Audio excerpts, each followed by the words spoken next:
رضی اللہ تعالیٰ عنہ فرمائے قال قال رسول اللہ صلی اللہ علیہ وسلم اور فرمائے رسول اللہ صلی اللہ علیہ وسلم ما من مسلمین ندی دو مسلمانان یلتقیان دی ملاقاتو کی ایچ ملاقات یو کی فیتصافحان دا پا دا تعقیب مال وصل دا پار رازی معنی چه ملاقات یو کی دستی چیش وکلا روغبڑ وکی مصافحہ وکلا الا مگر غفر لهما بخشش بوستی دوار لپارا قبل مخی ان یفترقا چه دی جلا کیجیم چه دی جلا سیب نی دا ملاقات شروع دی اللہ پاک پر دی طول گناہ ورو بخشی دا روایت چې دا دلیل دی پر شیش باندې پر فضیلت نه مصافحه باندې مصافحه دونه فضیلت لري اوس اول موږ د دې مصافحه څه مسائل وایو امام نووي رحمه الله فرمایي وای د هر ملاقات په وخت کې مصافحه سنت او مستحب ده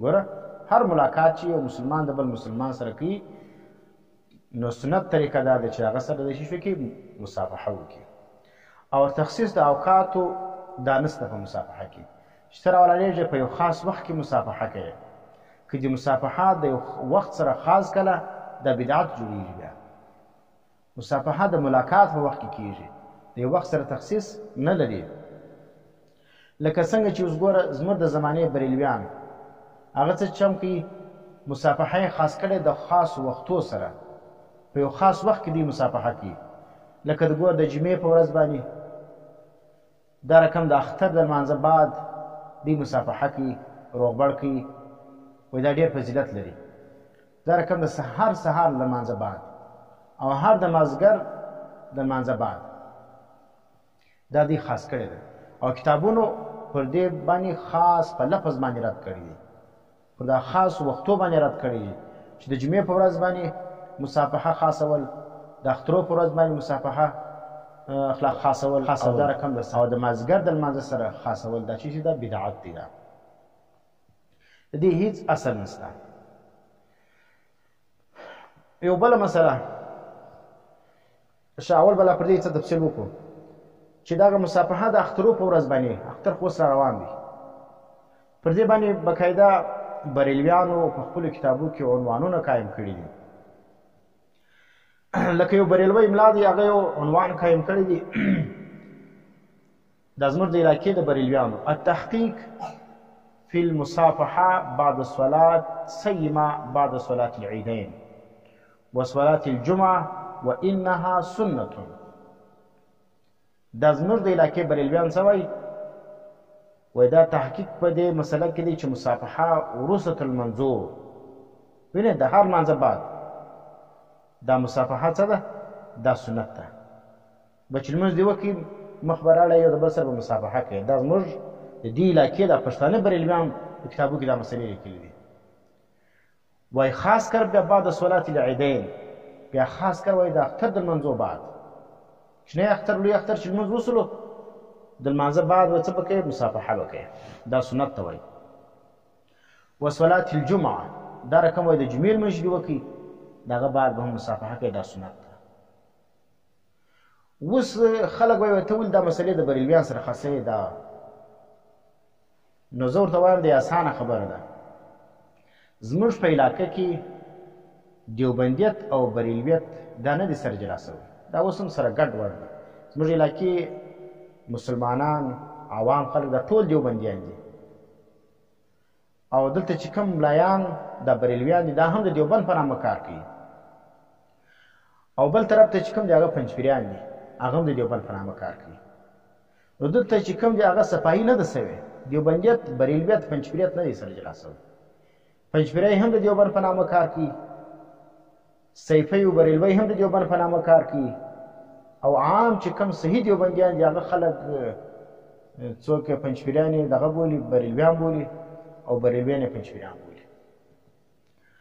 نو موږ به څه کوو دا مسلې چې کوم دي دا تاسو بیا عرض کړي د سند او د پنجاب د دیوبند او د بریلویانو پر دغه باندې پر اعمالو باندې ته دا مسله وګوره د لمانځه بعد مصافحه چیرې کېږي پنجاب او په سند کې د بریلویت دغه سوې ده، بریلویت او دیوبندیت هلته سره جلا سوي دي.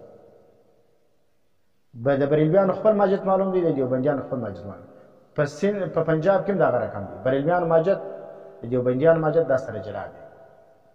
نو چې کوم کسان سفرونه کوي یا ګرځېدلي خلک دي هغو ته معلومیږي چې د بریلویانو مسجد ته ورشي د مازدیګر لمانځه بعد یو پر بل مخ راوګرځي روغبړونه کوي، سهار لمانځه بعد هغه رقم، د جمعې لمانځه بعد هغه رقم دی، او د اخترو بعد هم دغه رقم دی.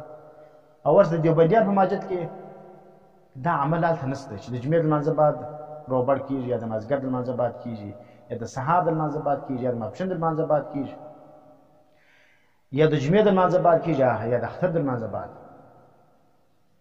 نو هغه که کېږي هم مثلا د اخترو د لمانځه بعد کېدی سي ما خو لیدلي نه دي، نو که کېږي هم هلته روغبړ هغه خلک هغه د بریلویانو په مرتبه کې هغه نه مني، لازم یې نه ګڼي، سنت یې نه ګڼي. نو ګوره دغه مسله دغه سوله که چیرې چا د لمانځه بعد روغبړ سنت ګڼي، د اختر د لمانځه بعد یې روغبړ سنت ګڼي، د جمعې د لمانځه بعد یې روغبړ سنت ګڼي، نو زموږ ټولو اکابرو ټول فتاوا د دیوبند دا پر دې متفق دي که چا و دې روغبړ ته سنت وویلی دا چیز دي دا بدعتي دي.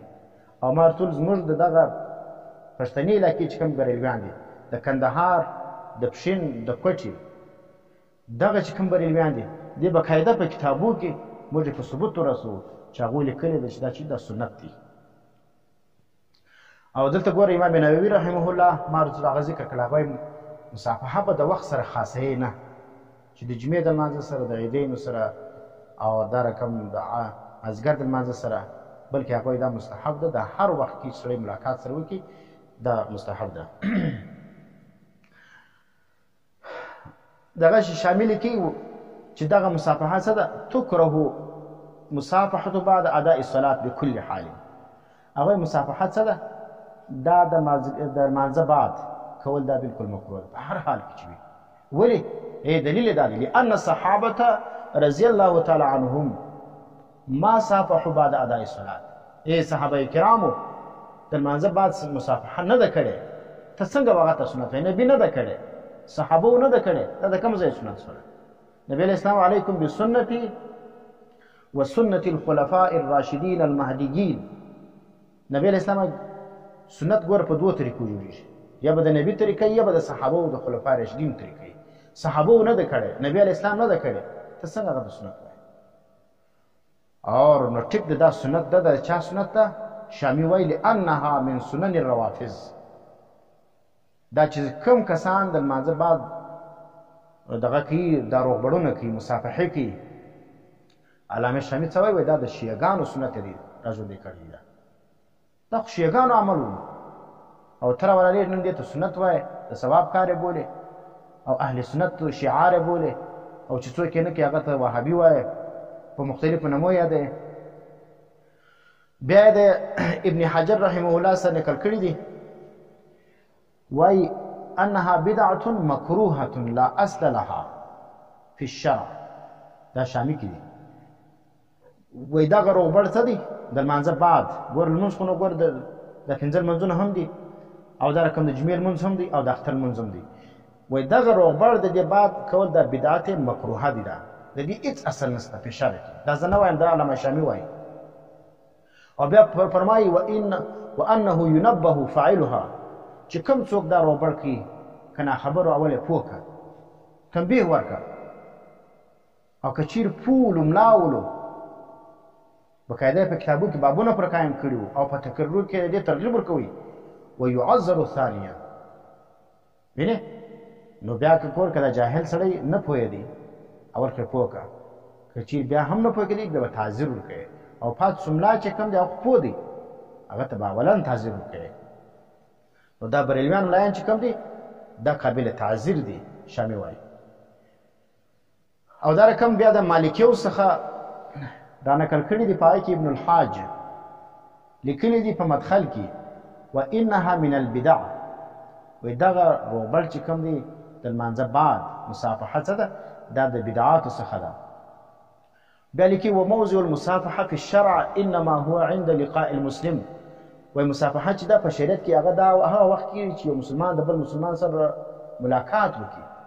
دا چې دلته د دې خوا یو ځای روان دی، پلار او زوی یو ځای روان دی، ورور یو ځای روان دی، د کوره څخه پر یوه ځای ولاړو، کالي یې اغوستي دي، خوشحالي ده، هلته لمونځ وکړي، د لمانځه بعد سره وګرځي، جوړ په خیر، اختر دې مبارک شه.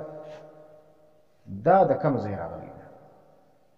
دا روغبړ چې دی دغه وایي، نو تا به بیا د لمانځه مخکې ولې نه کولی؟ اوس چې لمونځ وسلو دا کومه دنده شروع شوه. نو دا روغبړ به تا مخته هم کوی سو.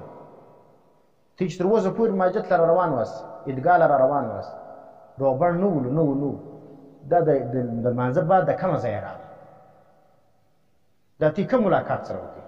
نو که دا رقم په ملاقات باندې ته به دا روغبړ کوې، نو بیا خو باید چې یوې خونې سره راوځي، دا بلې خونې ته راسې هم روغبړ کوي. دا رقم روغبړونه خو نشته چې یوې کمرې سره راوتې، بلې کمرې له ولاړې. ملاقات خپله لکه عام طور چې موږ کوم ملاقات ورته وایي چې یو سړی د ډېر ځای راسي، کم از کم یو ورځ دوې هغه نه یې سره لیدلي، یا یو سهار ولاړ شي ماښام راسي، وینې یو څه فاصله خو راشي په مابین کې، نو بیا روغبړ کېږي. او که دا یوه ګنټه او بله ګنټه وینې سره مخامخ شي بس روغبړ کړي، نو دا خو د طریقه عقل او نقل دواړه ردي ده. ویلا فی ادبار الصلات، او بله خبرداری کېږي چې دا د لمانځو وروسته دا روغبړ نشته. شرع فحیث څه رقم چې شریعت دغه روغبړ وضع کړی دي، پر هغه ځای باندې بیا ته یږدې ده. فینهى عن ذلک ویزجر، نو به منع کېږي د دې خبرې څخه، د دا روغبړانو څخه به خلک منع کوي. ګوره دا زه نه وایم، علامه شامي دا نقل کړی د چا څخه؟ د ابن الحاج مالکي رحمه الله څخه. او څه به کېږي؟ دې ته به زجر ورکول کېږي چې څوک یې کوي. لما اتا به من خلاف السنه، چې دا خلاف سنت کار کوي. نو دغه بریلویان څه دي چې دلته ځان د دیوبند په جامه کې دخ کوي، او اصل کې دا د دیوبند غټ دشمنان دي، او دیوبندیان ته دوی څه وایي؟ خوارج وایي.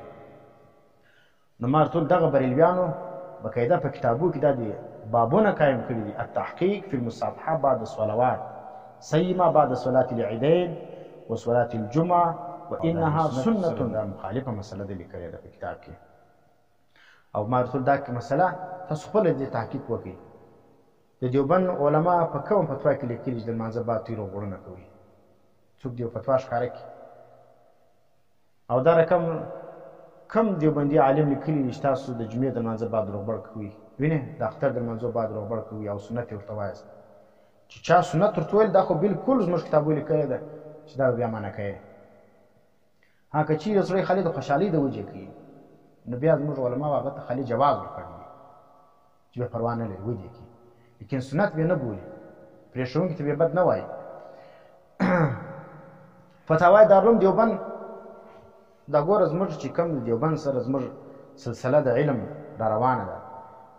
فتاوای دارالعلوم دیوبند پر ویب سایټ باندې اوس هم دا فتوای اوس موجوده دي، تاسو وګورئ. هغه مصافحه و معانقه کی عید کے دن یا عید کی نماز کے ساتھ کوئی تخصیص نہیں ہے. مصافحه او معانقه چې کوم ده دا د اختر سره تعلق نه لري چې ملاقات وسو کیږي به. او که د اختر پر ورځ دوه مسلمانان ناولده سره ملاو سو نو ودې کې مصافحه دې وکړي، معانقه دې وکړي، پروا نه لري. دا چې د دې کوره یو ځای روان دي سره، او هلته پر یوه ځای څنګ سره ولاړ هم دي، او سلام وګرځېږي، خطبه وویل سي، بیا دغه بعد دغه دوه کسان هم روغبړ کوي. دا د کوم ځای راغلی؟ دا کوم عمل دی؟ شامی خو دا خو سنت د روافضو، دا خو طریقه د روافضو ته جاری کړې ده. لہذا وہ تخصیص جو مصافحہ یا معانقہ کیا جائے گا وہ بدعت اور مکروہ قرار دیا جائے گا. دا فتاوی دارالعلوم دیوبند وایي. وایي تخصیص په نیت باندې وینې چې ګور خاص د اختر په ورځ باندې به د لمانځه بعده کوم، خاص د جمعې په ورځ به د لمانځه بعده کوم، وینې یا په نور وختونو کې څه دی د لمانځو بعد به کوم، پنځه لمانځونه چې د سهار یا د مازدیګر د لمانځه بعد به کوم. نو که په دې نیت باندې وي، دا په دې په بدعتوالي کې هیڅ شک نشته چې څوک ځان ته دیوبندی وایي، او دا بالکل مکروه ده. امداد الفتاوا کې لیکي مصافحه کردن مطلقاً سنت است. و مصافحه کول دا مطلقاً سنت ده، به وقت خاص مخصوص نیست، به د خاص وقت سره دا مخصوصه نه ده.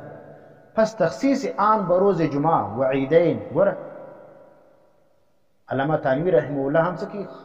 دا صراحت کوي پر دې بریلویان باندې رد کوي. ورته ګوره د لیکلي دي دا بریلویانو باقاعده لیکلي دي د لمانځو بعد د جمعې بعد د اخترو بعد دا سنت ده. علامه دغه څه وایي حکیم الامت څه وایي پس تخصیص آن به روز جمعه و خاصول د دې روغبړ د جمعې د ورځې سره او وعیدین و بعد نماز پنجګانه او د پنځو لمانځو بعد او دا رقم د اخترو بعد و دا رقم د تراویح بعد بی اصل است و دی هیچ اصل نسته. ها اگر در همین اوقات که بعد مدت ملاقات شود و کچیرې اتفاقاً په دغه اوقاتو کې د دوه کسانو چې هغه ډېر سره دغسې ولو مدت دوی په مابین کې راغلی ولو وینې نو دوی سره ملاو سولو په دغه کې مصافحه وکړه مذایقه نه داره بیا پروا نه ځه کنه په دې کې ملاقات وسو اوس با مسجد کې یا عیدګاه همراه عین ده وایي هغه چې دغه د کوره څخه و مسجد لره یا عیدګاه لره یو ځای راسي پس از نماز مصافحه و معانقه کنند وینې نو دا چې د کوره راسي یو ځای او عیدګاه له پر یوه ځای راسي او بیا لمونځ وسي بیا مخ سره واړي روغبړ کوي وایي دا رقم جایز نه ده. امداد الفتاوا 269 صفحه کې جلد نمبر 5 کې تاسو وګورئ د فارسي عبارت علامه تانوي رحمه الله ذکر کړی دی. دا رقم نیوټون فتوا هم ده. دا علامه شامی نیوټون دارالعلوم دیوبند دارالعلوم کراچي هغه ګرد دا لیکي دارالعلوم کراچي لیکي وایي دغه چې کوم مروجه د رواج کوم روغبړ دی که څوک سنت نه بولي دغه د رواج په طور باندې کوي. هغه لیکي جیسے ایک گھر سے نکلتے ہیں وینې ولکه د عام خلک چې د یو کور څخه ووځي د لمانځه دپاره تو اس کے بعد مصافحہ کرتے ہیں دغه بعد د دې څه کوي چې لمونځ وسي بیا یو بل سره مصافحه کوي تو اس سے اجتناب کیا جائے دې څه چیز وکړي اجتناب وکړي کیونکہ شریعت میں اس کی کوئی اصل نہیں په شریعت کې دې هیڅ اصل نشته. دا فتاوی دارالعلوم کراچي لیکي. اوس که چیرې یو سړی دا رقم وي چې مصافحه علی وجه مسرت کوي خالي د اختر د خوشحالۍ دپاره یو د بل سره دی چیز کوي دغه روغبړ کوي نو بیا چې کوم دي دا پروا بیا دونه نه لري خو لیکن دا دی سنت بیا نه بولي لازم بیا نه بولي صحیح شولو صرف د محبت او د اظهار تعلق دپاره بیا پروا نه لري بیا مشکل نشته کې بیا مباح ده. او که چیر ما ورته ویلې روغبړ لکه عام طور چې نن سبا شروع دی وینې لکه زموږ په علاقه کې هغه دا دی ما ورته ویل چې ته نه وکړې خلک بد درته وایي لازم یې بولي او بعض دا بریلویان به په موږ کې موجود دی هغه سنت ورته وایي هغه د وهابي و د مختلف فتواوې در باندې لګي نو په دا رقم علاقو کې چې کوم دی هغه بیا دغه شی بدعت جوړیږي او واجب الترک دی. علماو له پکار دی چې په داسې رقم شیانو کې شرکت ونه کړي او علما چې کوم دی هغه دې پر دا شیان باندې رد وکړي او خلک دې پوه کړي پر دې شي باندې. دا زموږ د فتاوایو باید چې علما کرام خپله د دې مطالعه وکړي او دې شیان څخه خلک بچاو کړي. نو دا روایت چې موږ اوس وایي برا ابن عازب فرمایي چې یعنې دوه مسلمانان چې ملاقات یې وسي فیتصافحان دې مصافحه وکړي او د بل سره الا غفر لهما مګر بخشش وسي دې دواړه لره قبل ان یفترقا مخکې د دې جلا سي. یو څو مسلې نورې مې زده کړي په دې کې دا خو هغه دی چې د سنت او د بدعت سره تعلق درلودلی د ځوانې ښځې سره مصافحه حرامه ده. ځوانې ښځې سره به سړی مصافحه نه کوي ولې په دې کې کار خرابېږي او د سپین سرې ښځه چې هغه مشتهاته نه وي وینې د هغې سره پروا نه لري که مشتهاته وله بیا به د هغه سره روغبړ نه کوي. دا رقم له غړزنې یا هلک وي ژر یې نسته امرد چې ورته وایي دا امرد سر روغبړ کول دا جایز نه دي. دا صحیح شو د عام طور په دا بزرګانو کې دا دغه شته ځان ته چې بزرګ وایي او دلته له غړزنې هلکان یې پر ځان ټول کړي نعتونه ورته وایي دا هم اکثره په دا بریلویانو کې ډېر موجود دي. له غړزنې هلکان یې را جمع کړي دي او نعتونه په وایي بیا جګ جګ ورته غورځي او دغه ورته کوي. دغه شی چې کوم دا کتاب لیکي چې دا رقم له غړزنې ته کتل له غړزنې سره نعتونه اورېدل او د هغه سره مصافحه کول دا ناجایز دي.